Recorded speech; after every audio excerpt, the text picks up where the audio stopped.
Bundle থাকলে প্রতি সেনমানিতে টাকা বাঁচবে। বিকাশ সেনমানি বান্ডেল কিনে জিতুন প্রতি লেনদেনে। ইউনূসকে ভুল পথে চালাচ্ছে উপদেষ্টা সহ ঘনিষ্ঠরা, বলছে বিএনপি। আওয়ামী লীগ পুনর্বাসনকারীদের প্রতিহতের ঘোষণা।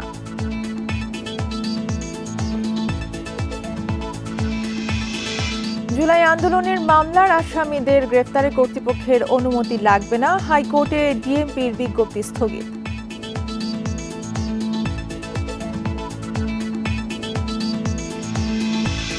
শিক্ষা উপদেষ্টার আহ্বান নাকচ করে অনশন অব্যাহত রাখার ঘোষণা কুয়েট শিক্ষার্থীদের। 3 দিনে অসুস্থ 6 জন শিক্ষার্থী।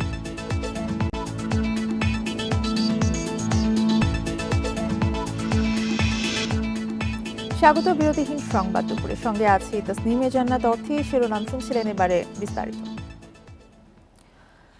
সরকারের কজন উপদেষ্টা এবং আশপাশে থাকা আওয়ামী লীগের দোসররা প্রধান উপদেষ্টাকে সঠিক পথে পরিচালিত হতে দেবে না বলে মনে করেন বিএনপি নেতা মির্জা আব্বাস। তাই তাদের বিষয়ে সতর্ক থাকার আহ্বান তার। দুপুরে জাতীয় প্রেস ক্লাবে গণতন্ত্র ফোরামের আলোচনা সভায় এসব কথা বলেন তিনি। জানান, আওয়ামী লীগ পুনর্বাসনের চেষ্টা যারা করবে তাদের বিরুদ্ধে বিএনপির সংগ্রাম চলমান থাকবে। তার দাবি, রাজনৈতিক ঐক্য বিনষ্টে নানা ষড়যন্ত্র চলছে, আর ঐক্য নষ্ট হলে আবারও বাংলাদেশ ভারতীয় আধিপত্যবাদের কবলে পড়বে। এ সময় পুলিশ প্রশাসনে থাকা আওয়ামী ঘনিষ্ঠদের সাজার আওতায় আনার আহ্বানও জানান এই বিএনপি নেতা।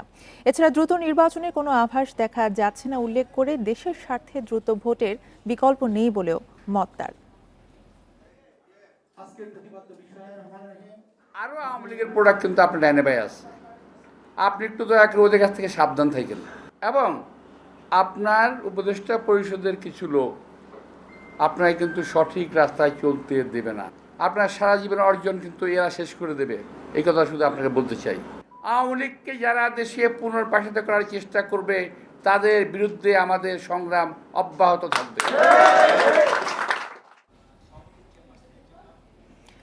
বৈষম্য বিরোধী আন্দোলনের মামলায় ঊর্ধ্বতন কর্তৃপক্ষের অনুমতি ছাড়াই পুলিশ আসামি গ্রেফতার করতে পারবে। সকালে পূর্ব অনুমতি নিতে ডিএমপি জারি করা আদেশ 3 মাসের জন্য স্থগিত করেছে হাইকোর্ট।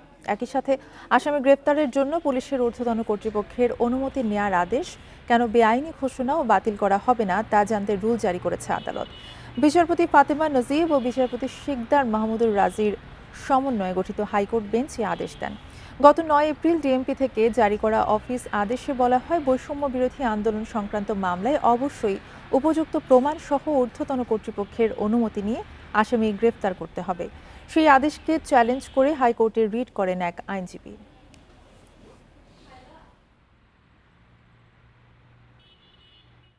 বৈষম্য বিরোধী আন্দোলনের সময় দায়েরকৃত মামলায় এজাহার নামী আসামি এবং তদন্তপ্রাপ্ত আসামিদেরকে গ্রেপ্তার করার ক্ষেত্রে ঊর্ধ্বতন কর্তৃপক্ষের অনুমতি নেওয়ার যে বিধান, সেই বিধান সম্বলিত অফিস আদেশটি কেন আইনগত ক্ষমতা বহির্ভূত এবং আইন বহির্ভূত বলে ঘোষণা করা হবে না, সেই মর্মে আদালত রুল নিষেধ জারি করেছেন। রাজধানীর বিভিন্ন থানার মামলায় ডিএনসিসির সাবেক মেয়র আতিকুল ইসলাম, সাবেক প্রতিমন্ত্রী জুনায়েদ আহমেদ পলক, সাবেক মন্ত্রী শাহজাহান খান সহ 4 জনের রিমান্ড মঞ্জুর করেছেন আদালত। সকালে ঢাকার সিএমএম আদালত রিমান্ড মঞ্জুরের আদেশ দেন। এর মধ্যে ভাটারা ও যাত্রাবাড়ী থানার আলাদা হত্যা মামলায় আতিকুল ইসলামের 2 দিন, বাড্ডা থানার হত্যা মামলায় পলকের 2 দিন, যাত্রাবাড়ী থানার মামলায় শাহজাহান খানের 1 দিন এবং নিষিদ্ধ ছাত্রলীগের নেতা তানভীর হাসান সৈকতের 2 দিনের রিমান্ড মঞ্জুর করা হয়। এর আগে সকালে আসামিদের আদালতে নেওয়া হয়। শুনানিতে জুলাই আগস্ট হত্যায় আসামিরা জড়িত নন বলে দাবি করেন তাদের আইনজীবীরা। এদিকে রাজধানীর বিভিন্ন থানার মামলায় সাবেক মন্ত্রী হাসানুল হক ইনু, রাশেদ খান মেনন, কামরুল ইসলাম, সাধন চন্দ্র মজুমদার, তুরিন আফরোজ সহ 10 জনকে গ্রেফতার দেখানো হয়। জুনায়েদ আহমেদ পলক একটি মামলায় তার বিরুদ্ধে 2 দিনের রিমান্ড মঞ্জুর করা হয় এবং দিলীপ কুমার আগারওয়ালা তার বিরুদ্ধে 2 দিন রিমান্ড মঞ্জুর করা হয়। তানভীর আহমেদ সৈকত এবং সাবেক অবৈধ মেয়র আতিকুল ইসলাম আর শাহজাহান খানের বিরুদ্ধে 1 দিনের রিমান্ড মঞ্জুর করা হয়। অধ্যাপক মোহাম্মদ ইউনূসের আপিল মঞ্জুর করে তার বিরুদ্ধে দুদকের করা অর্থ পাচারের মামলা বাতিল করেছে আপিল বিভাগ। সকালে এই রায় দেন প্রধান বিচারপতি ডক্টর সৈয়দ রেফাত আহমেদের নেতৃত্বে 4 বিচারপতির বেঞ্চ। পরে ডক্টর ইউনূসের আইনজীবী জানান, এই রায়ের মাধ্যমে ন্যায় বিচার প্রতিষ্ঠা পেয়েছে। পাশাপাশি তিনি বলছেন, অধ্যাপক ইউনূস সরকার প্রধান হওয়ার পর দুদকের তড়িঘড়ি করে মামলা প্রত্যাহার সঠিক ছিল না বলেও এতে প্রমাণ হয়েছে। আর দুদক আইনজীবী জানান, একজন নোবেলজয়ী ব্যক্তিকে হয়রানি করার জন্য বিগত আওয়ামী লীগ সরকার দুদককে অপব্যবহার করেছিল। 2023 সালে 25 কোটি 22 লাখ টাকা আত্মসাতে মামলাটি করে দুদক। এর তদন্ত প্রতিবেদনে বলা হয়েছিল, অভিযুক্তরা অবৈধভাবে অর্থ স্থানান্তর করেছেন, যা মানি লন্ডারিং প্রতিরোধ আইনে অপরাধ। পরে গত বছরের 12 জুন ওই মামলায় অধ্যাপক ইউনূস সহ 14 জনের নামে অভিযোগ গঠন করেন ঢাকার বিশেষ জজ আদালত। পরে অধ্যাপক ইউনূস অন্তর্বর্তী সরকারের প্রধান হলে 11 আগস্ট মামলা প্রত্যাহার করে নেয় দুদক। তাদের এই একতরফা সিদ্ধান্তের বিরুদ্ধেই আপিল করেছিলেন অধ্যাপক ইউনূসের আইনজীবী।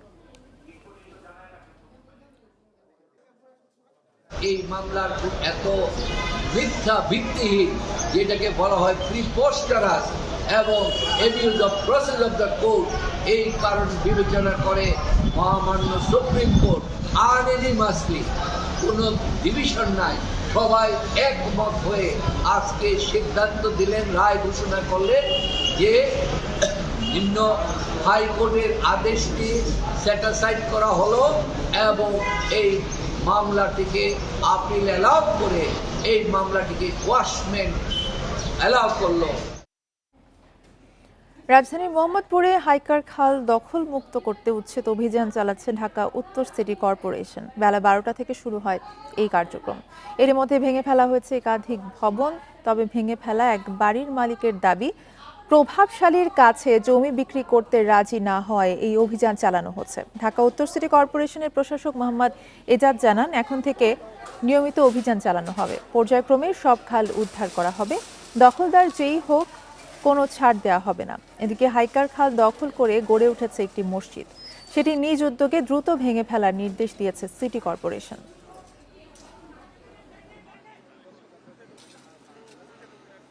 রোজার ভিতরে সম্ভবত লাল চিহ্ন দিয়ে গেছে, তখন আমাদেরকে বলা হয় নাই যে এটা ভাঙ্গা ফেলে শীঘ্রই, তাহলে দেয় ঈদের পরে আমরা পাল্টাই দেব। আমরা এই খালকে অবশ্যই লাউতলা খালের সাথে আমরা সংযুক্ত করবো এবং করার ক্ষেত্রে আমাদের ওই ব্যারিয়ার খুব সম্ভব ভাঙতে হবে। সেক্ষেত্রে আমরা সেই ব্যারিয়ারও আমরা ভেঙে দেব।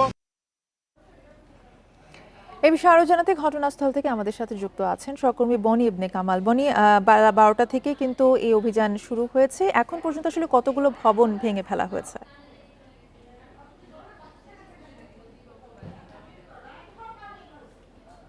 দেখুন, মূলত এই যে খালটি হাইকার খাল, এই হাইকার খালের যে সিএস জরিপ বা সিএস ম্যাপ, সেই অনুযায়ী কিন্তু আজকের এই কার্যক্রমটি পরিচালনা করা হচ্ছে। এবং সেই কার্যক্রম পরিচালনা করতে গিয়ে দেখা গেছে, আমার পিছনে এখন যে ভবনটি ভাঙা হচ্ছে, এই ভবনের পুরোটি এবং ঠিক তার পাশে যে ভবন, সেই ভবনের আংশিক অংশ খালের মধ্যে পড়েছে। অর্থাৎ সেই জায়গাটি যে ভাঙচুরের কাজ, সেটি শুরু হয়েছে।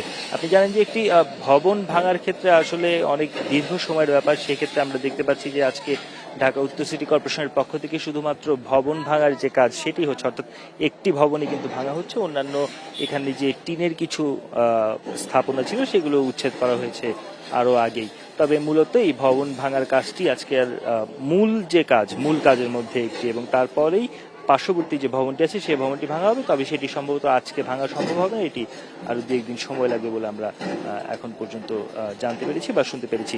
আমরা এখন যে জায়গাটিতে দাঁড়িয়ে আছি, এটি একটি মসজিদ। এই মসজিদের প্রায় 2/3 অংশই কিন্তু এই খালের মধ্যে পড়েছে। এই 2/3 যে অংশটি খালের মধ্যে পড়েছে, সেটিও ভেঙে ফেলা হবে। আমরা কিছুক্ষণ আগে ম্যাজিস্ট্রেটের সঙ্গে কথা বলছিলাম। ম্যাজিস্ট্রেট কিন্তু আমাদেরকে বলছিলেন যে এই পুরো যে খালের যে সিএস ম্যাপ রয়েছে, সেই ম্যাপ অনুযায়ী খালের যতটুকু জায়গায় অবৈধ স্থাপনা রয়েছে, সেটা যাই হোক না কেন, কোনো রাজনৈতিক কার্যালয় হোক, কারো ভবন হোক, অথবা মসজিদ হোক বা ধর্মীয় উপাসনালয় হোক, সেগুলো ভেঙে ফেলা হবে। এবং মসজিদ কমিটিকে তারা মৌখিকভাবে একটি ওয়ার্নিং দিয়েছেন বলে কিন্তু তারা জানিয়েছেন। তো সব মিলে কিন্তু যেটা দেখা যাচ্ছে যে আজকের যে অভিযান সকাল 10টায় শুরু হওয়ার কথা ছিল, সেই অভিযান শুরু হয়েছে প্রায় বেলা 12টার সময়। যেহেতু বাড়ির ভিতরে যে আসবাবপত্র সামাল থাকে, সেগুলো সরিয়ে নেওয়া সম্ভব হয়নি। সেগুলো সরিয়ে নেওয়ার জন্য প্রায় 2-2.5 ঘন্টার মতো সময় দেওয়া হয়। তারপরেই কিন্তু এগুলো আবারও যে মূল কাজ, অর্থাৎ ভাঙার যে কাজ, উচ্ছেদের যে কাজ, সেই কাজটি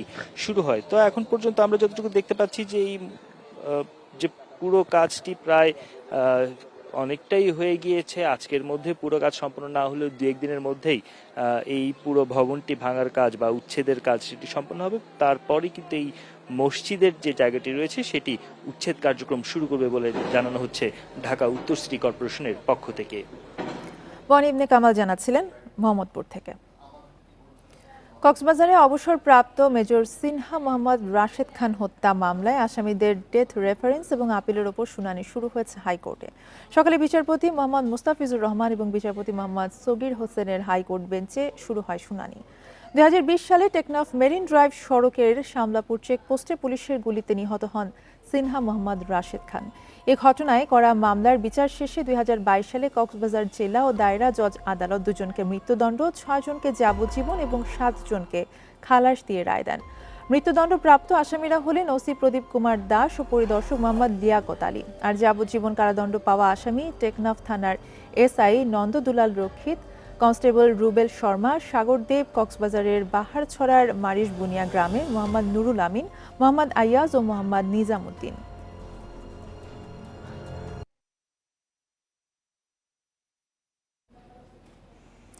অভিনেত্রী ও নির্মাতা মেহের আফরোজ শাওনের বিরুদ্ধে গ্রেফতারি পরোয়ানা জারি করেছে আদালত। সকালে ঢাকা মহানগর প্রথম অতিরিক্ত চিফ মেট্রোপলিটন ম্যাজিস্ট্রেটের আদালত এই পরোয়ানা জারি করেন। বাবা মাকে শারীরিক নির্যাতনের অভিযোগে মামলাটি করেছেন শাওনের সৎ মা নিশি ইসলাম। মামলায় ঢাকা মহানগর পুলিশের গোয়েন্দা শাখার সাবেক প্রধান মোহাম্মদ হারুনুর রশিদ সহ 12 জনকে আসামি করা হয়েছে। আদালতে হাজির হয়ে বাড্ডা থানার 2 পুলিশ সদস্য অভিযোগের সত্যতা স্বীকার করেন। তারা বলেন, বাড্ডা থানার তৎকালীন ওসির নির্দেশে তারা বাদী নিশি ইসলামকে আটক ও নির্যাতনে অংশ নেন।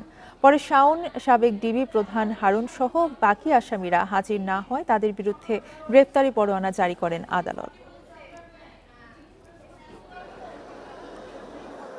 পাবলিক সার্ভিস কমিশন পিএসসির সংস্কার সহ 8 দফা দাবিতে বিক্ষোভ করেছেন ঢাকা বিশ্ববিদ্যালয়ের শিক্ষার্থী সহ চাকরি প্রার্থীরা। দুপুরে ঢাকা বিশ্ববিদ্যালয় কেন্দ্রীয় লাইব্রেরির সামনে long walk two reform PSC ব্যানারে এই কর্মসূচি পালিত হয়। এ সময় তারা দাবি আদায়ে নানা স্লোগান দেন। শিক্ষার্থীদের দাবিগুলোর মধ্যে রয়েছে 46তম বিসিএস এর লিখিত পরীক্ষার প্রশ্ন নতুন করে করতে হবে।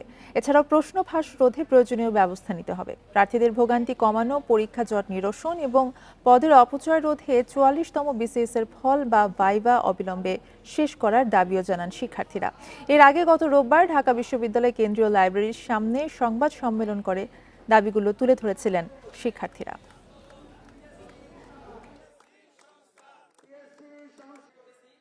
যে রুটি রুজির আন্দোলন নিয়ে আমরা আবারও নেমেছি, অত্যন্ত দুঃখের সাথে বলতে হয় আমরা এত আন্দোলন করলাম, গণ অভ্যুত্থান করলাম, এরপরেও আমাদেরকে রাজপথে নামতে হচ্ছে। অনশন প্রত্যাহারের শিক্ষা উপদেষ্টার আহ্বান নাকচ করে আন্দোলন কর্মসূচি চালিয়ে যাওয়ার ঘোষণা দিয়েছেন কুয়েটের শিক্ষার্থীরা। দাবি আদায় না হওয়া পর্যন্ত আন্দোলন চালিয়ে যাওয়ার ঘোষণা তাদের। এদিকে তৃতীয় দিন অনশনরত আরও এক শিক্ষার্থী সহ 6 জন অসুস্থ হয়ে পড়েছেন। সোমবার বিকেল থেকে উপাচার্যের পদত্যাগের 1 দফা দাবিতে আন্দোলনে খুলনা প্রকৌশল ও প্রযুক্তি বিশ্ববিদ্যালয়ের শিক্ষার্থীরা। 32 শিক্ষার্থীর মধ্যে 3 জন অসুস্থ হয়ে সোমবার বাড়ি ফেরেন। মঙ্গলবার অসুস্থ হয়ে পড়েন আরও 2 শিক্ষার্থী। বুধবার সকালে অনশনরত শিক্ষার্থীদের সঙ্গে কথা বলতে কুয়েট ক্যাম্পাসে যান শিক্ষা উপদেষ্টা। এ সময় শিক্ষার্থীদের অনশন ভাঙার আহ্বান জানান। তদন্ত কমিটির উপর আস্থা রেখে অনশন কর্মসূচি প্রত্যাহারের অনুরোধও জানান তিনি। 3 জনের একটা কমিটি, যেখানে 2 জন ইউজিসির মেম্বার আছেন, মন্ত্রণালয়ের প্রতিনিধি আছেন, তারা সার্বিকভাবে পুরো জিনিসটা পর্যবেক্ষণ করে তারা সুপারিশ করবেন বলে আমরা আশা করছি এবং সুপারিশটা পাওয়ার সাথেই আমরা চেষ্টা করব যত দ্রুত সেটা কার্যকর করা যায়। তবে উপদেষ্টার আহ্বান প্রত্যাখ্যান করে উপাচার্যের অপসারণ না হওয়া পর্যন্ত আন্দোলন চালিয়ে যাওয়ার ঘোষণা দেন শিক্ষার্থীরা। যত সময় পর্যন্ত আমাদের এক দফা দাবি মেনে না হবে তখন আমরা এখান থেকে উঠবো না। আমরা এমন অনশনে বসেছি, আমাদের মৃত্যু পর্যন্ত আমরা এখানে বসে থাকবো। টাইম এক্সটেন্ড না করা হোক, যত দ্রুত সমাধান করা হোক। আমাদের জুনিয়রগুলো আসলে আমরা এদেরকে দেখতে পারতেছি না, সবাই ডিহাইড্রেট হয়ে গেছে, কেউ কথা বলতে চাইতেছে না। গত 18 ফেব্রুয়ারি ক্যাম্পাসে দুপক্ষের সংঘর্ষের পর 37 শিক্ষার্থীকে বহিষ্কার করে বিশ্ববিদ্যালয় কর্তৃপক্ষ। Independent news. মাগুরায় শিশু আসিয়া ধর্ষণ ও হত্যা মামলার বিচার শুরু হয়েছে। সকালে 4 জন আসামির বিরুদ্ধে অভিযোগ গঠনের মধ্য দিয়ে শুরু হয় বিচার কাজ।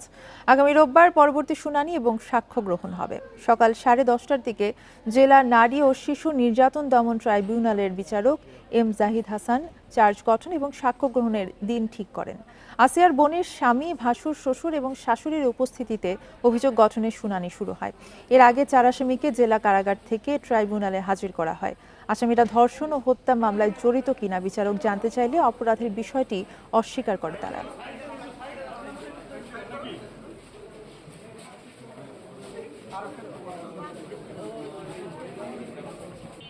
এই মামলায় আজকে বিজ্ঞ আদালত ন্যায় বিচারকে নিশ্চিত করার জন্য উপস্থিত আসামিদেরকে জিজ্ঞাসা করেছেন যে আপনারা কোন আইনজীবী নিয়োগ করতে চান কিনা, এবং বিজ্ঞ আদালত বলেছেন যদি আপনারা আইনজীবী নিয়োগ করতে চান বিধি মোতাবেক কারা কর্তৃপক্ষ থেকে মাধ্যমে আপনারা দরখাস্ত করতে পারেন। খাগড়াছড়িতে অপহৃত 5 শিক্ষার্থীর মধ্যে 4 জনকে ছেড়ে দেওয়া হয়েছে এমন তথ্য মিলেছে বিভিন্ন সূত্র থেকে। তবে এই খবর পাওয়ার কথা জানালেও এর সত্যতা নিশ্চিত করতে পারেনি পুলিশ। এ বিষয়ে তথ্য সংগ্রহ করছেন তারা। 16 এপ্রিল ভোরে খাগড়াছড়ি সদরের গিরিকুল এলাকা থেকে অপহৃত হন চট্টগ্রাম বিশ্ববিদ্যালয়ের 5 শিক্ষার্থী। অপহরণের ঘটনায় ইউপিডিএফ এর বিরুদ্ধে অভিযোগ তোলে জেএসএস, তবে অভিযোগ অস্বীকার করে আসছে ইউপিডিএফ। গত বুধবার সকালে বিজু উৎসব উদযাপন শেষে পিসিপির চট্টগ্রাম বিশ্ববিদ্যালয় শাখার সদস্য রিশান চাকমা এবং তার বন্ধুরা চট্টগ্রামে ফেরার পথে তাদের অপহরণ করে দুর্বৃত্তরা। তাদের বহনকারী টমটম চালককেও অপহরণ করা হয়। পরে অপহরণকারীরা টমটম চালককে ছেড়ে দিলেও এখনো 5 শিক্ষার্থীর খোঁজ পাওয়া যায়নি। অপহৃতদের উদ্ধারে যৌথ বাহিনীর অভিযান চলছে।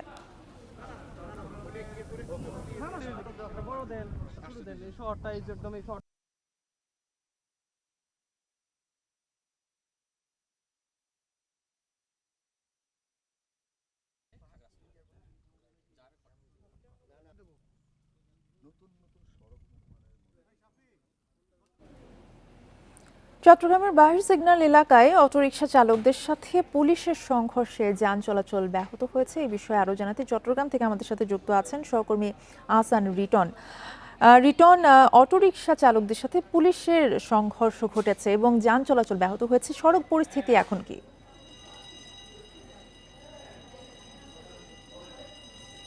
দেখুন, এই মুহূর্তে আসলে সড়ক পরিস্থিতি বলা যেতে পারে যে একেবারেই শুনশান, অর্থাৎ যে যান চলাচল সেটি একেবারে স্বাভাবিক রয়েছে। আপনি জানেন যে আসলে গত 3-4 দিন ধরে চট্টগ্রাম জেলা প্রশাসন এবং চট্টগ্রাম মেট্রোপলিটন পুলিশের পক্ষ থেকে ব্যাটারি চালিত যে অবৈধ রিক্সাগুলো রয়েছে সেগুলোর বিরুদ্ধে অভিযান চলমান রয়েছে। গতকালকে পর্যন্ত প্রায় 800 ব্যাটারি চালিত রিক্সা পুলিশ নানা জায়গা থেকে আটক করেছে এবং তারই ধারাবাহিকতা আজকে এই যে চট্টগ্রাম কাপ্তাই সড়কের যে বাহির সিগন্যাল কথা, আমি এই মুহূর্তে যে মোড়টিতে আছি সেই মোড়টিতে আজকে সকাল 11টার দিকে পুলিশ তাদের যে ব্যাটারি চালিত রিক্সা ধরার যে অভিযান সেটি চালাচ্ছিল। ঠিক এই সময় অন্তত 50 থেকে 60 জনের ব্যাটারি চালিত রিক্সার চালক তারা মিছিল করে এই এলাকায় আসে এবং তারা প্রথমে পুলিশের কাজে বাধা দেয় এবং পরবর্তীতে এতে পুলিশও তাদেরকে বোঝানোর চেষ্টা করলে পুলিশ এবং ব্যাটারি চালিত রিক্সা চালক তাদের মধ্যে আসলে সংঘর্ষ ছড়িয়ে পড়ে এবং অন্তত 40 মিনিট ধরে এই যে সংঘর্ষ চলমান, সেই সংঘর্ষে 5 জন পুলিশ সদস্য সহ বেশ কয়েকজন আহত হয়েছে আমাদেরকে জানানো হয়েছে। আপনি জানেন যে ব্যাটারি চালিত রিক্সার সঠিক কোনো পরিসংখ্যান চট্টগ্রামে না থাকলেও এটির সংখ্যা কয়েক হাজার বলে সবাই আসলে ধারণা করছে এবং এই সড়কের অলিগলি থেকে এই ব্যাটারি চালিত রিক্সাগুলো যখন মূল সড়কে চলাচল করে তখন আমরা দেখছি প্রতিদিনই আসলে কোনো না কোনো দুর্ঘটনার ঘটনা ঘটছে। কেউ না কেউ আহত নিহত হওয়ার ঘটনা এখানে ঘটছে। সাম্প্রতিক সময়ে এরকম বেশ কিছু মানুষ যারা এই ব্যাটারি চালিত রিক্সার কারণে দুর্ঘটনা পতিত হয়ে আহত হয়েছেন, নিহত হয়েছেন, এরকম ঘটনা প্রতিনিয়ত আসলে আমরা দেখছি। সেই বাস্তবতা থেকে পুলিশের পক্ষ থেকে গত 3 থেকে 4 দিন ধরে নগরীতে যে সমস্ত অবৈধ ব্যাটারি চালিত রিক্সা রয়েছে সেগুলোর বিরুদ্ধে তারা অভিযান শুরু করেছে এবং আজকে সেরকম অভিযান পরিচালনা করতে গিয়েই এই ঘটনাটি ঘটে।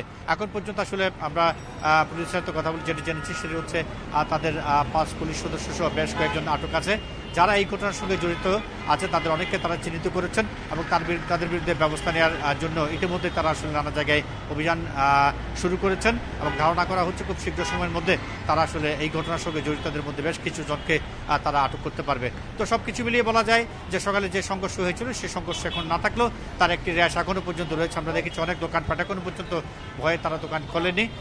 পরিস্থিতি অনেকটা থমথমে পরিস্থিতি আসলে বিরাজ করছে। হাসান রিটন জানাচ্ছিলেন চট্টগ্রাম থেকে। আরও কিছু বিতর্কিত সরকারি কর্মকর্তাকে বাধ্যতামূলক অবসরে পাঠানো হচ্ছে। বিতর্কিত 3টি জাতীয় নির্বাচনে অতি উৎসাহী ভূমিকা রাখা সহ নানা অনিয়মে জড়িত শতাধিক কর্মকর্তার বিরুদ্ধে ব্যবস্থা নিচ্ছে সরকার। ধাপে ধাপে তাদের বিষয়ে তদন্ত শেষে দ্রুতই শাস্তিমূলক ব্যবস্থা নিচ্ছে জনপ্রশাসন মন্ত্রণালয়। ছাত্র জনতার গণঅভ্যুত্থানের মুখে গত 5 আগস্ট পতন হয় স্বৈরাচার হাসিনা সরকারের। বিগত 16 বছরের স্বৈর শাসনের অন্যতম সহযোগী প্রশাসনের অনেক কর্মকর্তাই মাঠ থেকে সর্বোচ্চ পর্যায়ে নানা বিতর্কিত কর্মকাণ্ডে জড়িত ছিল। এদের প্রত্যক্ষ সহযোগিতায় অনুষ্ঠিত হয় 2014 সালের একচেটিয়া, 2018 সালের রাতের ভোট আর 24-এর ডামি নির্বাচন। সরকার এরই মধ্যে বিতর্কিত নির্বাচনের দায়িত্বে থাকা ডিসিদের 22 জনকে বাধ্যতামূলক অবসরে পাঠিয়েছে, ওএসডি করেছে আরও 43 জনকে। নির্বাচনে বিতর্কিত ভূমিকা থাকা বাকি শতাধিক কর্মকর্তার তদন্ত চলছে। যাদের অতি উৎসাহী ভূমিকা পাওয়া যাবে তাদেরকে বাধ্যতামূলক অবসরে পাঠানো হবে। সেই সঙ্গে হবে বিভাগীয় মামলা। অনিয়মের অভিযোগ আসা অনেক কর্মকর্তার বিরুদ্ধে চলবে দুদকের তদন্ত। গোয়েন্দা সংস্থার কাছে তাদের পুরো তালিকা পাঠিয়ে দিয়েছি। এই রিপোর্টটা আসার পরে কার কতটুকু আনুপাতিক হারে ওভার অ্যাক্ট ছিল সেটা বিবেচনা করে ব্যবস্থা নেওয়া হবে। বিশেষজ্ঞরা বলছেন, বিতর্কিত কর্মকাণ্ডে জড়িতদের শুধু বাধ্যতামূলক অবসর বা ওএসডি করলেই হবে না, বিচারের আওতায়ও আনতে হবে। চাকরিচ্যুতি তার আসা যায় না, তার দরকারটা হলো পানিশমেন্ট। যে নিজস্ব আইনি প্রক্রিয়া ভায়োলেট করে যারা নির্বাচনকে প্রভাবিত করেছে তাদের যদি যথেষ্ট প্রমাণ পাওয়া যায় সেই প্রমাণ সাপেক্ষে তাদের বিচার হওয়া দরকার। সংশ্লিষ্টরা বলছেন, অপরাধীদের শাস্তি নিশ্চিত করতে হবে, কিন্তু নির্দোষ কোনো কর্মকর্তা যেন শাস্তি না পায় সেদিকে খেয়াল রাখতে হবে। অতি উৎসাহী হয়ে যদি কেউ কিছু করে থাকে যেটা সাধারণ জনগণের বিপক্ষে গেছে, সুষ্ঠু ভোটের বিপক্ষে গেছে, তাদের বিরুদ্ধে জনপ্রশাসন যদি কোনো ব্যবস্থা নেয় সেটা তো যুক্তিযুক্ত হবে এবং আমি সমীচীন বলেই মনে করি। ইউএনও এবং এসিল্যান্ডের দায়িত্বে থাকা অবস্থায় বিতর্কিত কর্মকাণ্ডে জড়িত কর্মকর্তাদেরও তালিকা করছে জনপ্রশাসন মন্ত্রণালয়। বিশেষজ্ঞরা বলছেন, দেশের স্থিতিশীলতার জন্য সবার আগে প্রশাসনে পুরোপুরি শৃঙ্খলা ফেরাতে হবে। আর এর জন্য চাকরির বিধি বহির্ভূত কর্মকাণ্ডের সাথে যারা জড়িত ছিল তাদের বিরুদ্ধে নিতে হবে কঠোর ব্যবস্থা। সেই সঙ্গে মেধার ভিত্তিতে পদোন্নতি, পদায়ন ও বদলি করতে হবে। নূরে আলম, ইন্ডিপেন্ডেন্ট নিউজ, ঢাকা। অনশন প্রত্যাহারের শিক্ষা উপদেষ্টার আহ্বান নাকচ করে আন্দোলন কর্মসূচি চালিয়ে যাওয়ার ঘোষণা দিয়েছেন কুয়েটের শিক্ষার্থীরা। এ বিষয়ে বিস্তারিত জানাতে খুলনা থেকে আমাদের সাথে যুক্ত আছেন সহকর্মী HM শামীমুজ্জামান। শামীম, অনশন প্রত্যাহারের শিক্ষা উপদেষ্টার আহ্বান নাকচ করে দিয়েছেন শিক্ষার্থীরা। এখন আসলে কুয়েট ক্যাম্পাসের অবস্থা কিরকম?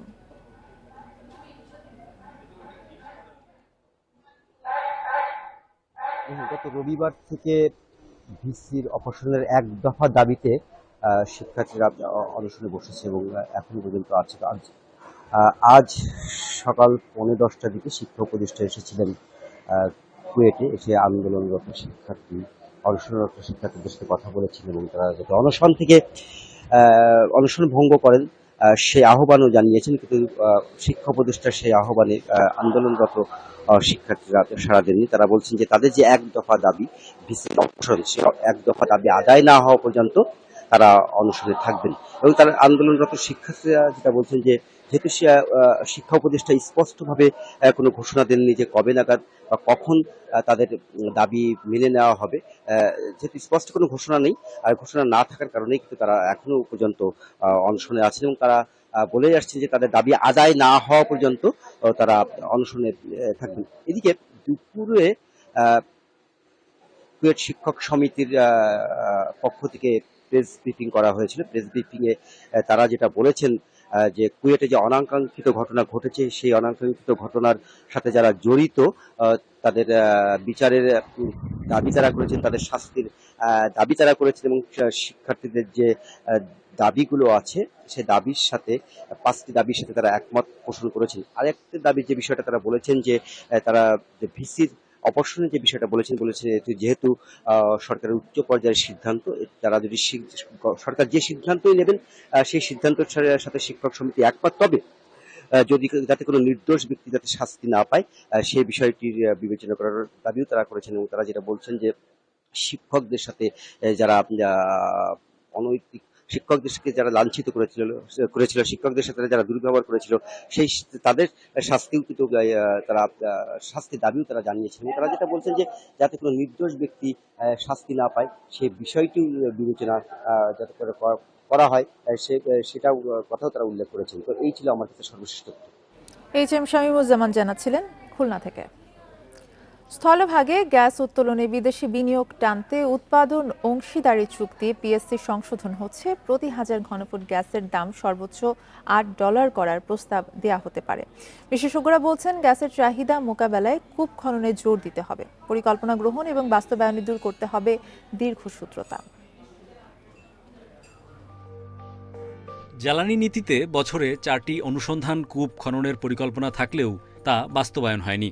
বরং 2017 সালে LNG আমদানি শুরু করে বিগত সরকার। তারপরও 400 কোটি ঘনফুট গ্যাসের চাহিদার বিপরীতে যোগান 300 কোটি। কারণ স্থানীয় উৎপাদন দৈনিক 270 কোটি ঘনফুট থেকে নেমেছে 190 কোটিতে। এদিকে প্রক্রিয়াধীন 2 FSRU স্থাপনের চুক্তি বাতিল করেছে অন্তর্বর্তী সরকার। এমন অবস্থায় নতুন গ্যাস ক্ষেত্র আবিষ্কারের বিকল্প দেখছেন না বিশেষজ্ঞরা। আমরা সবাই বিশ্বাস করি যে বাংলাদেশে আরও গ্যাস আছে, কিন্তু কতখানি আছে এটা তো কেউ বলতে পারবে না। এটা অনেকে বলে, কিন্তু আমি মনে করি সেই বলাটা ঠিক না, কারণ যতক্ষণ না আমরা যথেষ্ট ড্রিলিং করেছি। দেশের স্থলভাগের গ্যাস ক্ষেত্র থেকে উত্তোলন করে শেভরন ও টাল্লো প্রতি 1000 ঘনফুটের দাম নিচ্ছে $3 কম। তবে সংশোধিত PSCতে দাম বাড়ানো হচ্ছে। অপরিশোধিত জ্বালানি তেলের দামের 9% প্রস্তাব করেছে পরামর্শক প্রতিষ্ঠান।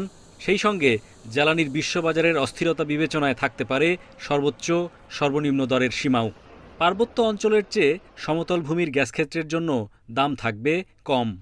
একটা কমিটি আছে এই সংক্রান্ত, সেই কমিটির রিপোর্ট, এখানে আমাদের কনসালটেন্ট আছে, ওনাদের মতামতের প্রেক্ষিতে যে প্রস্তাবনা সেগুলি বিভিন্ন মতামত আসবে, ওটাকে অ্যাকোমোডেট করে আমরা ফাইনাল করব। জ্বালানি সংকট যেটি, এই সংকটটি সহসা চলে যাবে না এবং সেটির সমাধানের একটা উপায় হতে পারে অভ্যন্তরীণ জ্বালানি সরবরাহ বৃদ্ধি, উৎপাদন বৃদ্ধি।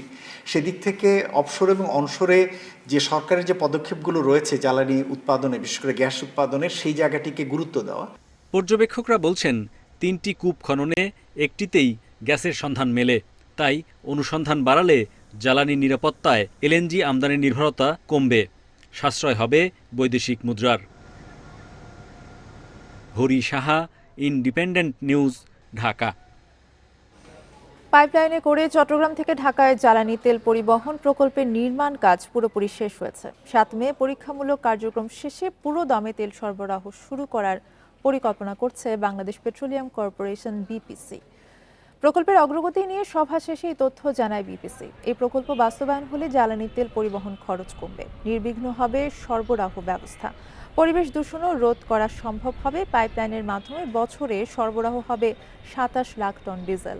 পাইপে পরিবহন শুরু হলে প্রায় 236 কোটি টাকা সাশ্রয় হবে। বর্তমানে ঢাকায় তেল পরিবহনের জন্য প্রথমে চট্টগ্রামের পতেঙ্গা থেকে নদীপথে নারায়ণগঞ্জের গোদনাইল এবং ফতুল্লা ডিপোতে নেওয়া হয়। এরপর সেখান থেকে সড়ক পথে ঢাকায় নেওয়া হয় জ্বালানি তেল। পরিবহন কাজে প্রতি মাসে ব্যবহৃত হয় প্রায় 150টি ছোট বড় জাহাজ। এতে বছরে 200 কোটি টাকা খরচ হয়।